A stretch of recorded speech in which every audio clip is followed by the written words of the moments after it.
The transport shuddered as it dropped into Blackridge Compound's landing zone, and Sir Evan checked her equipment for the third time in as many minutes. Everything was secure. She was still terrified. Joint operations between the Collective Defense Force and human military units had been mandated 6 months ago. Cultural exchange, they called it, learning to work together, building trust between species who'd only known each other for 2 cycles. Sir Evan called it a test she couldn't afford to fail. She was the first of her species to embed with a human combat team. Elite reconnaissance, they'd told her, the best humanity had to offer. She'd studied their tactics, memorized their protocols, learned their language. None of it prepared her for how they actually operated. The ramp dropped and heat slammed into her. Blackridge was a desert world, temperatures that would be uncomfortable for humans but manageable. For her species, adapted to cool forest environments, it was like stepping into an oven. A human waited at the base of the ramp. Male, she cataloged automatically. Tall even by their standards, with dark hair-cut military short and eyes that tracked her descent with predator focus. He wore combat fatigues that showed the lean muscle of someone built for endurance, and he moved with an economy that suggested extensive training. Her translator supplied a name from his insignia, Holden, team leader. Lieutenant Sir Evan, he said, extending his hand in the human greeting gesture. Welcome to Blackridge.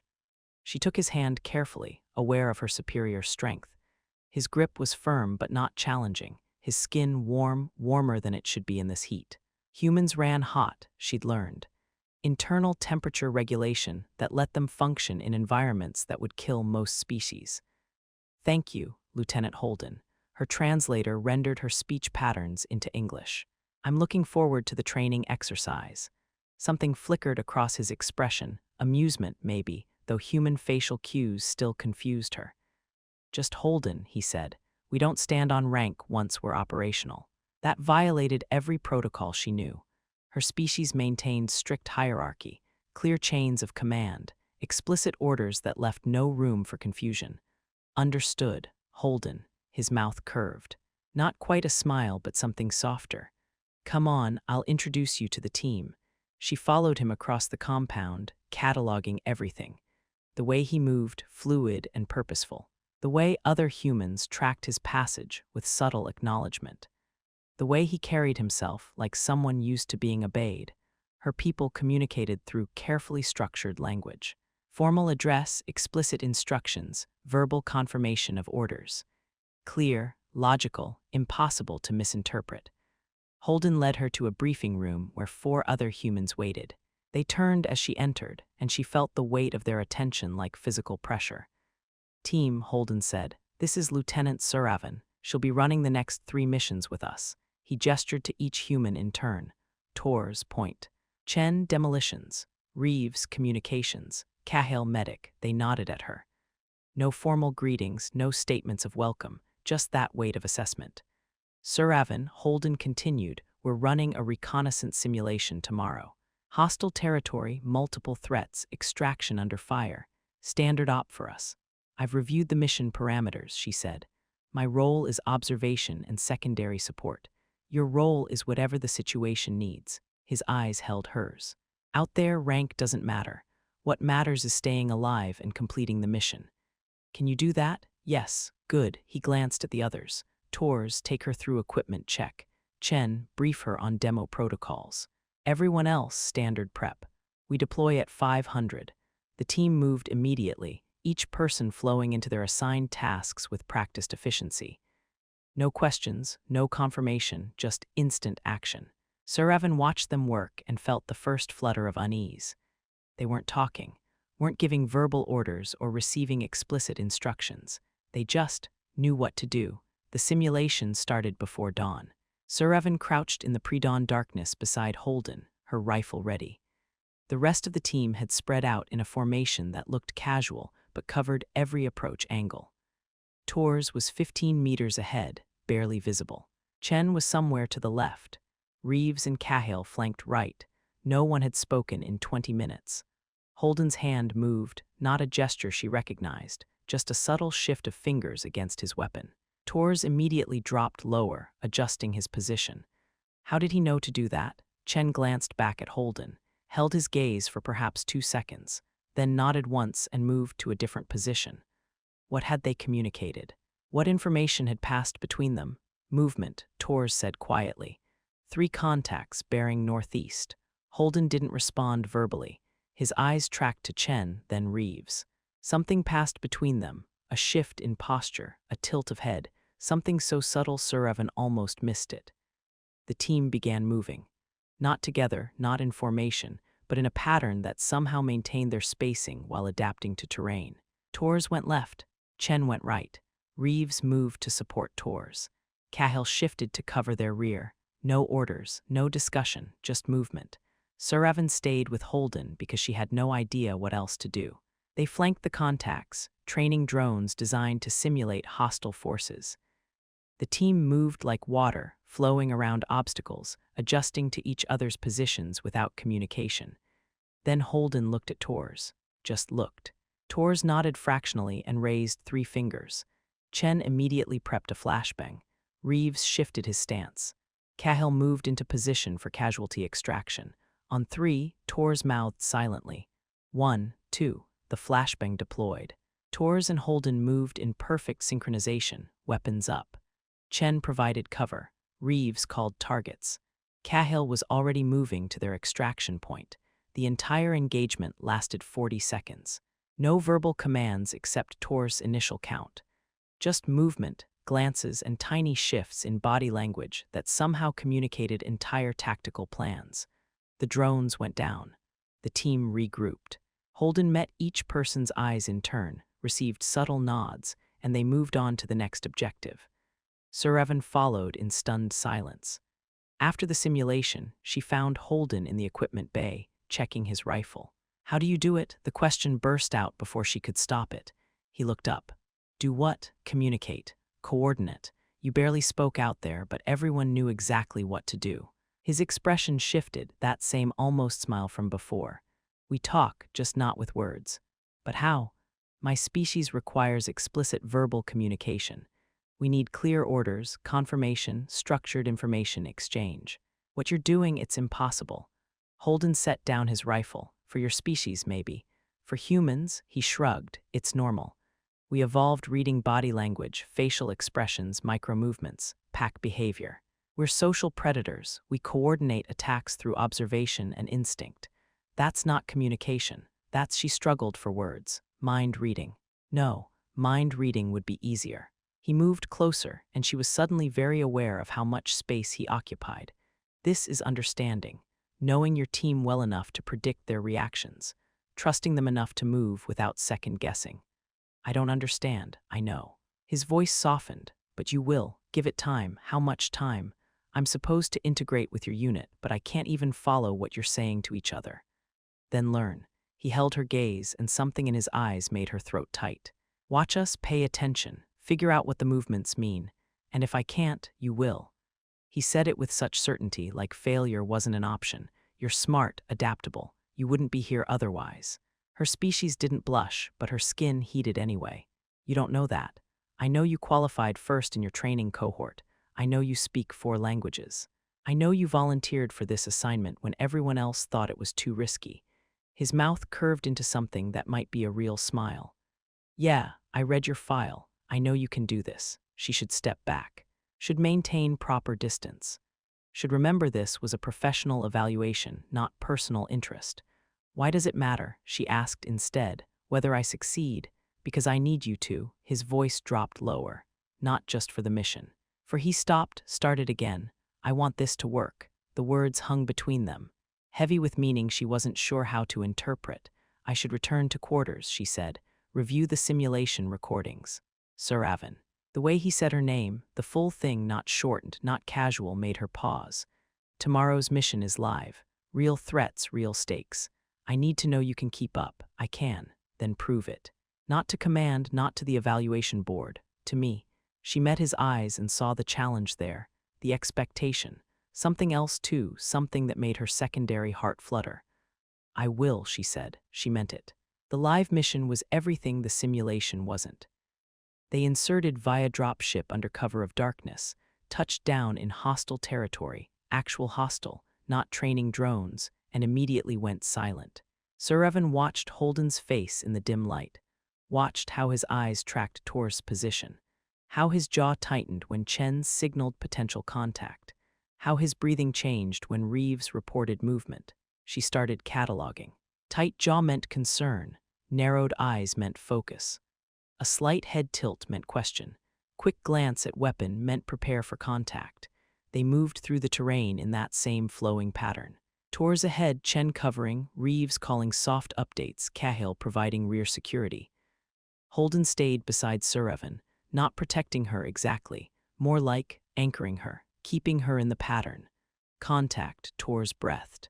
Multiple hostiles, fortified position. Holden's eyes went to Chen. Chen nodded once understood. To Reeves, Reeves shifted his weapon. To Tor's, Tor's indicated left flank. To Cahill, Cahill prepared medical equipment. They were planning the entire assault in glances. Sir Evan watched it happen, watched the micro-expressions, the tiny shifts, the way information flowed between them without words. It should be impossible. It was terrifying. It was beautiful.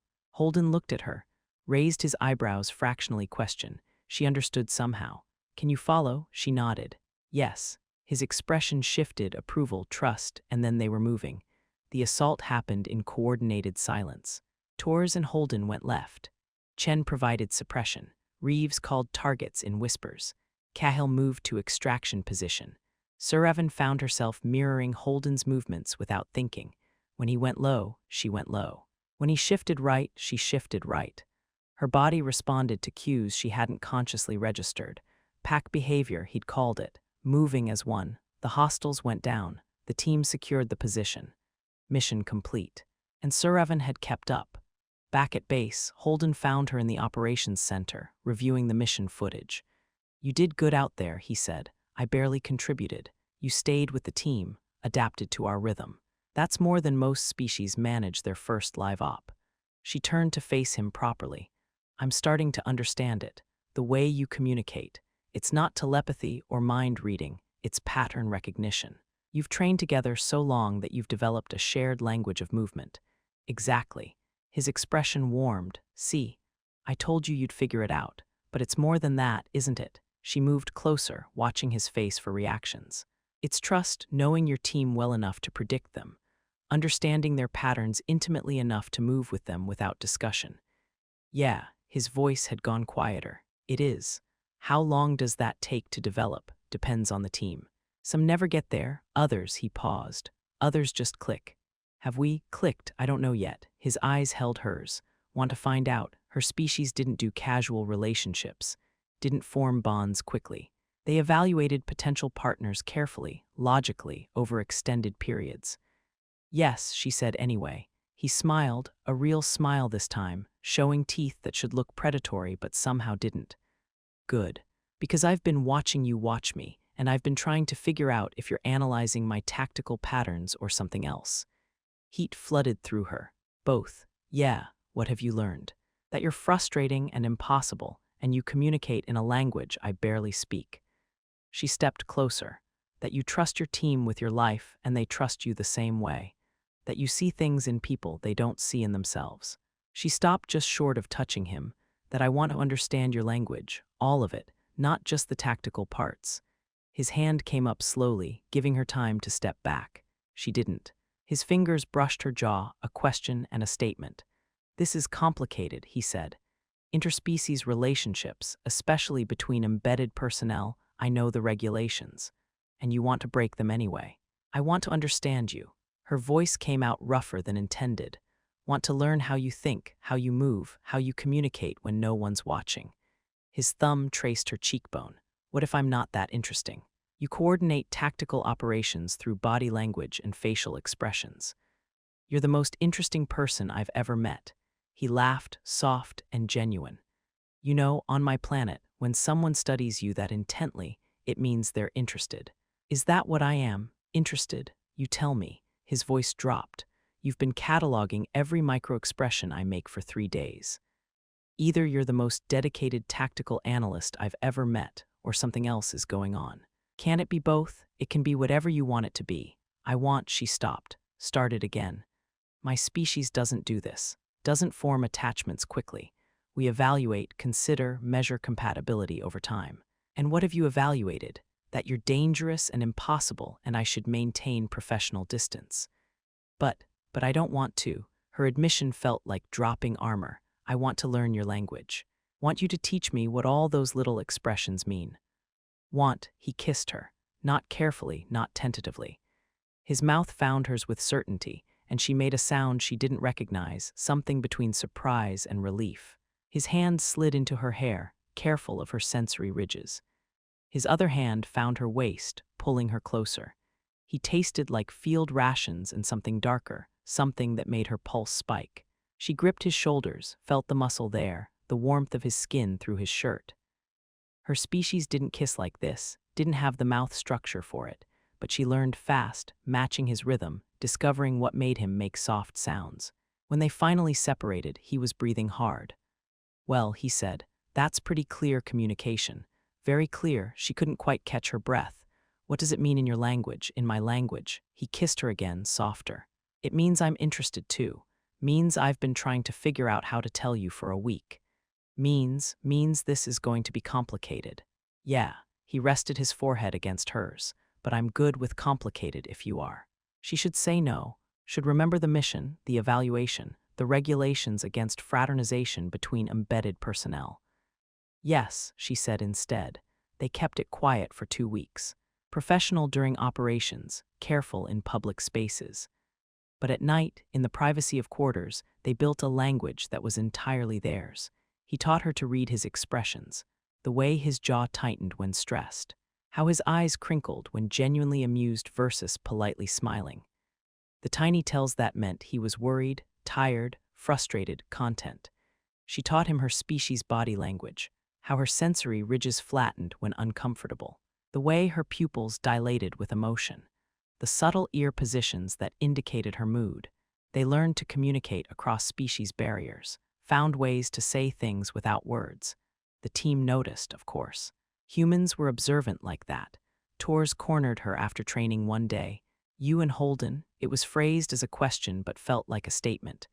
Where she hesitated, involved. Yeah, I figured. Tors' expression was unreadable. You good with our communication style now? Getting better. Good. Because he's going to need someone who understands him when things get bad. What do you mean? We've got orders. Deep reconnaissance, extended operation. 4 weeks in hostile territory with minimal support. He gestured to where Holden stood with Chen, discussing equipment. He acts like it's routine, but it's not. Last op like this, we lost 2 people. Sir Evan's blood went cold. When do we deploy? 3 days. She found Holden on the observation deck after dark, staring at the desert landscape. He didn't turn when she approached, but his shoulders relaxed fractionally, acknowledgement of her presence. You told the team before you told me, she said. Planned to tell you tomorrow. His voice was carefully neutral. Official briefing at 800. Tors said you lost people last time. We did, and you're going anyway. It's the mission. She moved beside him, close enough to feel his warmth. I'm going with you. No, you're not. The contract specifies. I don't care about the contract. She turned to face him. You taught me to read your language. I can see you're worried. I can see you're already preparing for worst-case scenarios. I'm not letting you do this without backup. Sir Evan, I'm qualified. I'm integrated with the team. And I'm not losing you to some mission I could help with. His jaw tightened, stress. Eyes narrowed, concern. Something else flickered across his face that she was learning to recognize. Fear. This isn't your fight, he said. Yes, it is. Because you're my, she stopped. What were they? Partners? Lovers? Something without a clear translation. Because I care what happens to you, she finished. Because I've learned your language and I need you alive to keep teaching me. His hand found hers in the darkness. This is going to be dangerous. I know, really dangerous. We might not all come back, I know that too. And you still want to come? Yes. He pulled her close, buried his face in her hair. You're insane. I'm learning from humans. She held him tight. It's your fault. He laughed against her neck, soft and pained. Okay, but you follow orders. My orders, no heroics. Agreed. And Sir Evan? Yeah. Come back with me, both of us, together. It wasn't an order. It was a plea. Together, she agreed. The mission was everything Tors warned and worse. 4 weeks in hostile territory. Constant contact with enemy forces. Equipment failures, supply shortages, injuries. Cahill worked overtime keeping them functional. Chen's demolitions cleared paths that shouldn't exist. Reeves maintained communications against impossible odds. And through it all, Sir Evan learned what real trust meant. She learned to read Holden's expressions in the dark, learned what his breathing meant, how his posture shifted, what the tiny movements of his hands communicated. Learned the team's rhythm so well she could predict Tor's movements, anticipate Chen's reactions, know when Reeves would call for support. She became part of the language they spoke. Day 18, they got pinned down. Heavy fire, nowhere to move, extraction hours away. Holden looked at her across the crater they'd taken cover in. His expression said everything without words. "I need you, trust me, follow my lead." She nodded, understood. He made eye contact with Tor's. Chen, Reeves, Cahill, that same silent communication, passing information in glances and micro-expressions. Then he looked back at Sir Evan. Ready, she was learning to read questions in the angle of his eyebrows. This one meant, "Can you do the impossible?" "Yes," she answered with a fractional nod. They moved as one, the entire team flowing through hostile fire in coordinated silence. Sir Evan stayed with Holden, matched his rhythm, became his shadow. When he went left, she covered right. When he dropped, she provided suppression. When he signaled extraction, she was already moving. They made it out, all of them. Battered, exhausted, but alive. Tors looked at her when they reached the extraction point. "You're one of us now." It wasn't formal acceptance, wasn't official integration, but it meant everything. Back at base, she collapsed in Holden's quarters. Too tired to move, too wired to sleep. He sat beside her, pulled her against his chest. His heart beat steady under her ear, calm, assured, alive. "We made it," she said. "We did. I understand now. The language you speak. It's not just body language or tactical coordination. It's trust so deep you can predict each other in impossible situations." "Yeah." His hand moved through her hair, careful of her sensory ridges. "That's what it is. I want that. With you, the forever kind of trust, not just operational." He went still beneath her. "You mean, I mean I'm filing for permanent assignment to your team. I mean I'm learning all your languages, tactical and personal. I mean," she lifted her head to look at him, "I mean I love you, in whatever language you want to hear it." His expression shifted through a dozen micro-emotions she'd learned to read. Surprise, joy, fear, hope, love. "In my language," he said softly, "it sounds like this." He kissed her, long and deep and certain, a promise without words. When they separated, she said, "What does that mean exactly?" "It means I love you too. It means I want to teach you every expression, every gesture, every way I communicate. It means," he stopped, touched her face with infinite gentleness. "It means we're speaking the same language now." She understood perfectly.